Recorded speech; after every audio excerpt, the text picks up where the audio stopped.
afraid of you, Beth? Uh-huh. Who's afraid of you, Beth? John.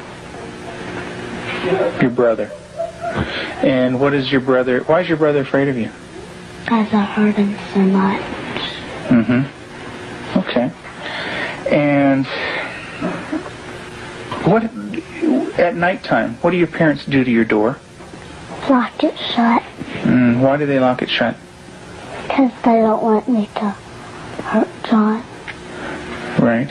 And they're kind of afraid of hurting John? Of you hurting John? Mm-hmm. Okay. Are they afraid that you might hurt them? Yep. Would you, Beth? Mm-hmm. When would you do it? Nighttime. Okay. Why would you do nighttime? Because I don't like them seeing me do it. But they can feel me do it. Mm-hmm. And what would you do to him, Beth? Stab him. Okay. What would you stab him with? A knife. The program you are about to see was compiled from the actual therapy tapes of Dr. Ken McGidd, a clinical psychologist specializing in the treatment of severely abused children. Children so traumatized in the first years of life that they do not bond with other people. They are children who cannot love or accept love. Children without conscience who can hurt or even kill without remorse. This film shows the devastating effects of abuse on a child. It also shows that victims can be helped. It is the story of a 6.5-year-old girl named Beth. Do you ever stick pins in people? Who? My brother. Okay. Do you do it a little bit or a lot? A lot. Okay. And what are you trying to do to your brother? Kill him. Why do you want your brother to die? Because I was hurt so bad, and I don't want to be around people. Okay. Who else would you like to stick pins into? Mommy and Daddy. What would you like to have happen to them? Die. Jesus couldn't have lived to save Israel, yet he chose to die to save the world. Tim is the minister of a small Methodist church in the South. He and his wife Julie have been married for 12 years. Jesus didn't say so. Unable to have children of their own, they decided to adopt. In February of 1984, they received a call from the Department of Social Services telling them they had 2 children available for adoption. They were told that Beth, 19 months old, and her brother Jonathan, 7 months old, were normal and healthy. We did not need children to make our lives complete. We felt secure in ourselves and secure in our relationship, but we wanted to share that with somebody else, and we felt like we had a lot to pass on to a child, and that was what we really wanted to do. And when the phone call came, it was like, at last it's here.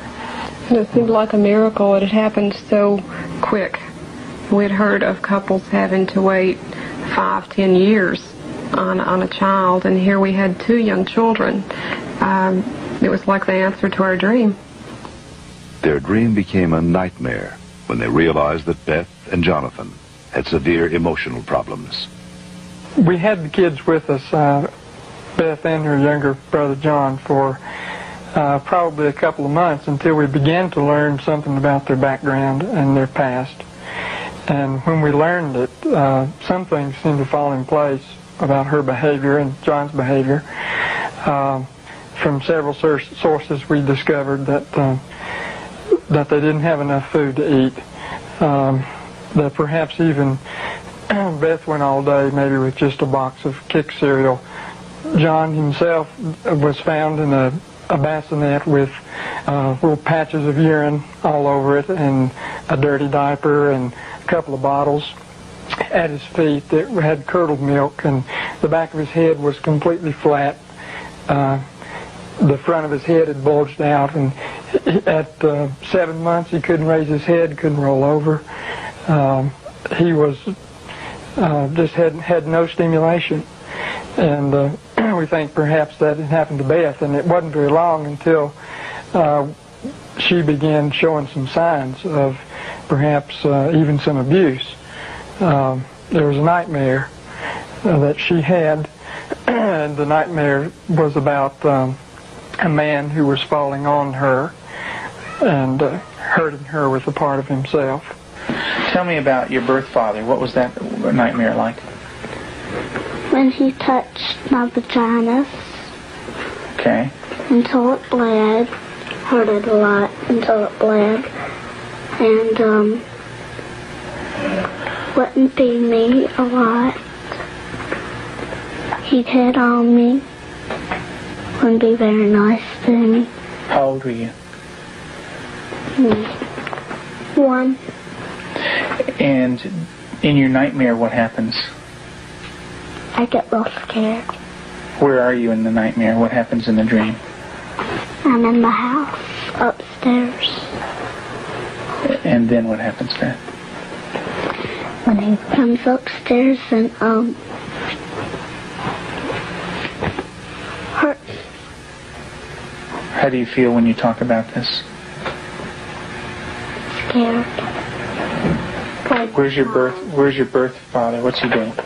He's right there, and there's his hand. His hand's right there. Where? Right there. You can't hardly see it because it's green. What's it touching? My vaginas. And what is your birth father doing? Hurting it. Your face looks sad. Can you tell me about that? It's crying because there's dots of the tears. Beth had endured severe neglect and abuse as a child. Her birth mother died when she was 1. Because of these early childhood experiences, Beth never developed a sense of conscience, love, or trust for anyone. The early sexual abuse by her birth father would cause her to exhibit inappropriate sexual behavior, especially toward her brother. Does your brother have private parts?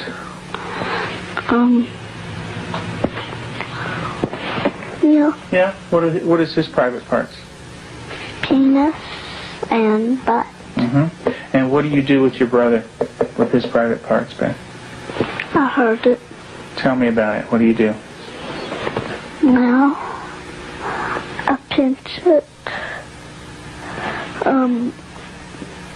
Squeeze it. Kick it. When you do things to your brother's private parts, what does he say? Stop. Okay, tell me that. Well, he says stop, but I don't stop.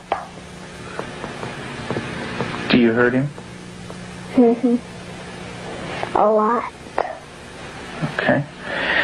And would you like to do that to other boys? When I caught her with Jonathan one morning, she was molesting him. He was crying and his pants were down, and I said, Beth, what's happening? And she said, I pulled his penis and put my finger up his anus. And I said, didn't he say to stop? And she said, yeah, he did. And I said, did you? And she said, no. Have you ever rubbed your private parts? Do you do it a lot? A lot. How much do you do that? About every single day, and that's until I did it every single day until it got real bad and messed up, and I had to go to the doctor, and I did not like it. What do you mean by real bad? Well, it looked real raw, got all kinds of boo-boos on it, germs, a lot of stuff from my hand. And it bled?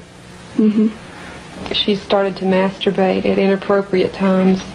I remember one time, specifically, when we were at the hospital waiting for Tim to come out. He was there visiting. And Beth and John were in the back seat, and I turned around, and she had her legs spread and was masturbating in a public parking lot. And I had tried to explain to her numerous times before that that's private area. You don't do it in public places. And gone over that with her, and and it never seemed to faze her. And Julie, how often would your daughter masturbate? daily, constantly. Do you have animals, Beth? 4 of them. Can you tell me their names? Clyde, Shuggy, Darcy, and Annie. And Daddy said a day ago that there was a stray cat who did not have a home, so Daddy was taking care of it and took it to the vet when he had his flight to go. And what do you do to the animals, Beth? Stick them with pins. Do you stick them a little bit or a lot? A lot. What are you trying to do to the animals, Beth? Kill them. What do they do when you stick them with the pins? Well, Annie cries. She's a dog. She got baby birds down out of the nest, and we thought maybe she was just curious. So we explained that she could hurt them, put them back, and went through a whole sitting down and talking to her about the problem of it. And the next day we went out to check the baby birds, and they were on the ground dead with their necks broken. Let's talk about what happened once when you were smaller, when you found some baby birds in a tree. What did you do then? I took them out. Mm-hmm. And what did Mom say to you? That the mother will not come back if somebody touches her baby. Mm-hmm. Are the baby birds kind of small? Can you describe them for me? Well, they don't have their eyes open, but they can hear me, and they look up. Are they kind of helpless? Little baby birds? Can they fly? No. Can they run away?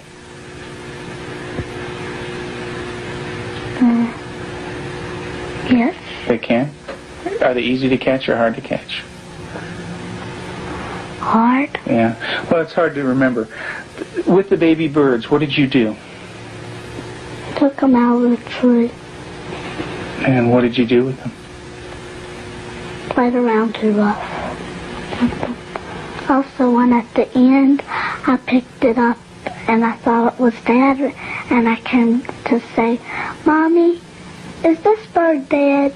And she said, she called Daddy and said, Tim, and Daddy came and, I think I remember that they said yes. Mm-hmm. And so did the little baby birds die? I don't know. You don't remember? I just remember that I remember that Mommy and Daddy said the last bird we got was dead. Mm-hmm. Do you know what Mom said to me? She said that all of them were dead. Did you squeeze them? Did Baby Beth squeeze them? You're doing a good job, honey. Go ahead and tell me what happened. I squeezed them. And what happened? They died. But this kind of aggression at our animals, and even at our brother Jonathan, was beginning to grow to such an excess that our life was miserable at home. John would cry in the mornings and say his stomach hurt. For the longest time, we thought maybe this child has some problem with his intestinal area, or maybe he has allergies, and so we tried to get all that checked out. Come to find out, Beth was coming out of her room and hitting him in the stomach. And so, as a last resort, just to protect him, we had to tie our door shut. So I guess for the last 3 or 4 months now, we've had to tie her in at night, sort of barricade her. The repercussions of Beth's tragic childhood led to uncontrollable rage. Despite the love and nurturing of her adoptive parents, she took this rage out on herself, on her brother, and on them. Her acts of violence became more and more cruel and frightening. Well, I noticed several, like paring knives in the kitchen, missing. And my first thought was Beth. And I felt a little guilty about it at first. I thought, nah. But I really didn't even mention it to her. They had been gone several weeks. She was sitting at the table drawing and mentioned to me, "What do those knives look like that are gone, Mom?" And I said, "What knives, Beth?" And she said, "Weren't they kind of silver and about this big?" And I knew then, and then this little smile that's not a sweet smile, but a malicious type of smile. And I knew then, I thought, she's got them. Tell me about the knives. Where did you get them? From the drawer. And where else? Do you remember? Mm-hmm. Tell me about it. I got them from the dishwasher. What kind of knives?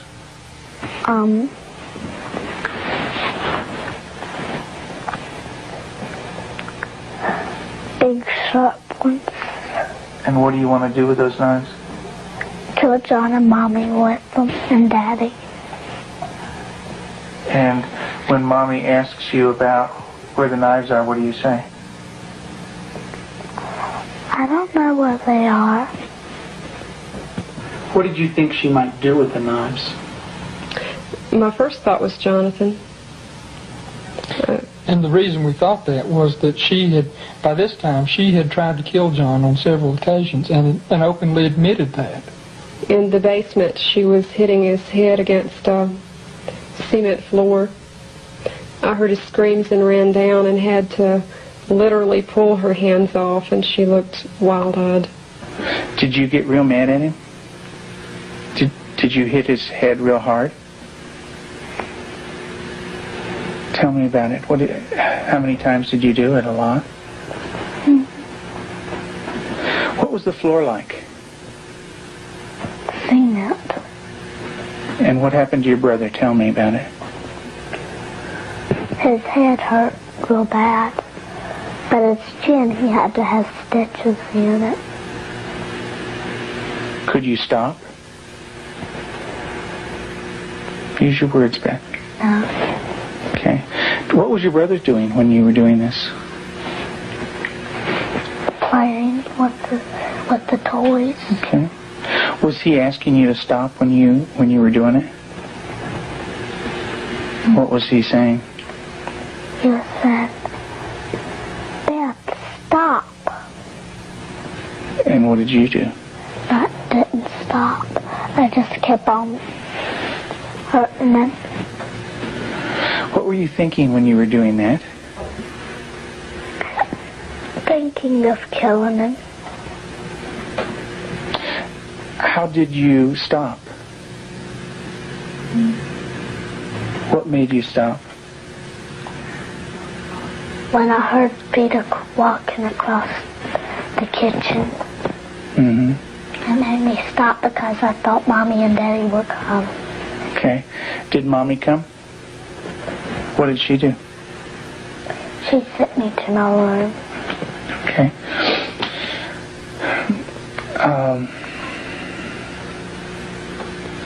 And what if Mom didn't stop you? What would you have done? Kept on doing it.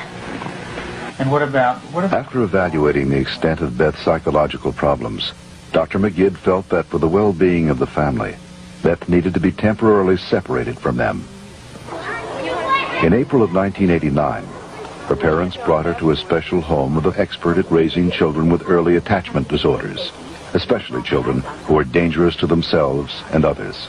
I have children that have killed numerous times. Cold-blooded family members, neighbor children killed them. And they can do it. Makes my blood run cold just thinking about 9 years old. People don't think a 9-year-old is capable of cold-blooded murder, but they are. That attachment break does severe damage to the heart, the ability to care and the ability to love.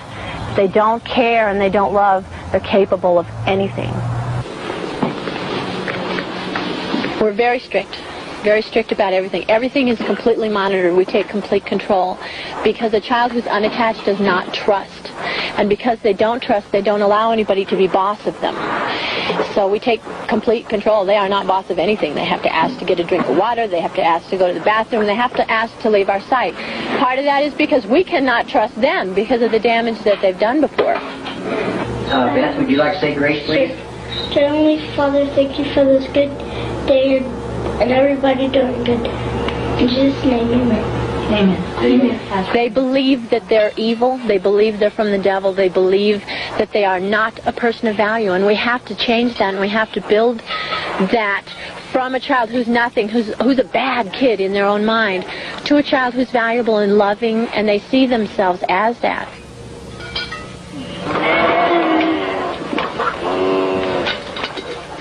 You don't have to bite this. When they do a chore well, we can say, you did a good job, you're a good worker. And then it just builds that self-esteem little by little so that they change the way that they see themselves.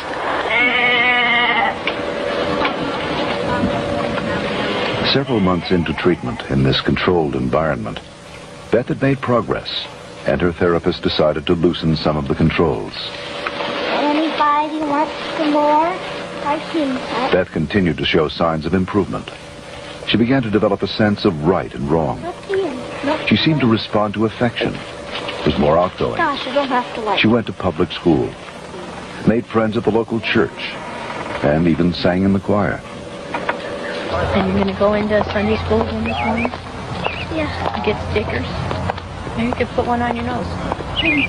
In the years you made it clear that the time of Christ was near, though the people couldn't see what Messiah ought to be. Though your word contained the plan, they just could not understand. That's Elijah. Mm-hmm. Yeah, that's a beard. See his beard. There's his nose, and that's his... Oh, I see. Yeah, see his beard is kind of flowing in the wind and everything. Elijah taken up into heaven, the fiery chariot. Huh? Well, that's Elisha. That's the other prophet that took Elijah's place. And he was left, and there's Elijah, You know? And he learned about sheep, and the Lord is my shepherd. Mm-hmm. March 3rd, you just got that yesterday, huh?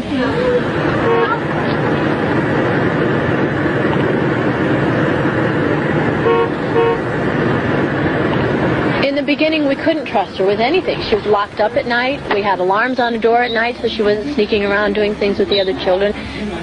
We don't worry about that anymore. There's no alarm on her door at night now.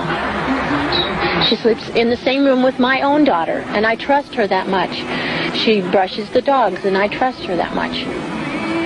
Because she has earned that trust. She's learned it. She has a heart, and she has a love inside, and she feels bad when she does something now. In the past, because she didn't have a conscience, she didn't feel anything when she did something bad. There was just no feeling there. And now she does feel bad, and it shows in her face. I believe that Beth can make it. She's got a really bright mind. She's got a good heart now, which has done a lot of healing. She's got a really super set of parents. They're powerful, they're knowledgeable, they're motivated. She's done a lot of good work with you in therapy, with Cannell and with myself. She wants to heal, and that's the number one key. And she wants to heal because she has a family that really cares about her, and she wants to be with them. Do you know where that anger came from? That's when my birth dad hurt me. I had it all inside, and I remembered it, and I started doing it. And what did that do when it was inside you? It made me want to hurt people really bad. And who did you hurt? My brother, my mom and dad, and animals. And animals. Who did it hurt the most? My brother. Who did it hurt the most? Me. Why don't you tell me that? It hurt. It hurt me the most. How did it hurt you the most? Because when I hurt other people, I'm hurting my good self. How do you feel right now, Beth?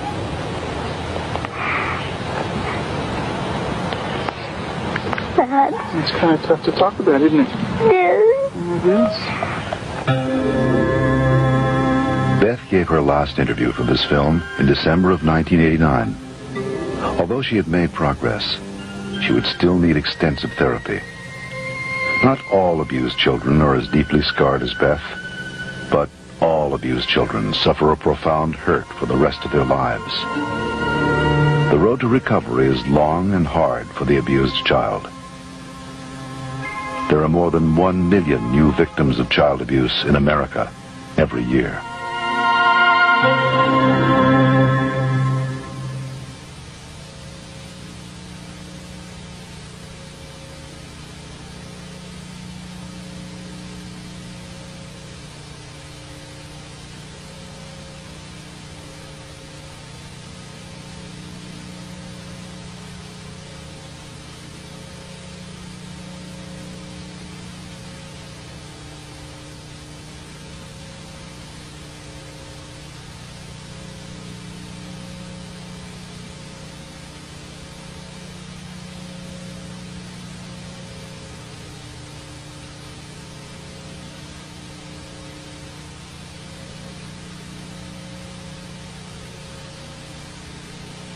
For further information on the prevention of child abuse, write the National Committee for Prevention of Child Abuse, Post Office Box 2866, HBO, Chicago, Illinois, 606.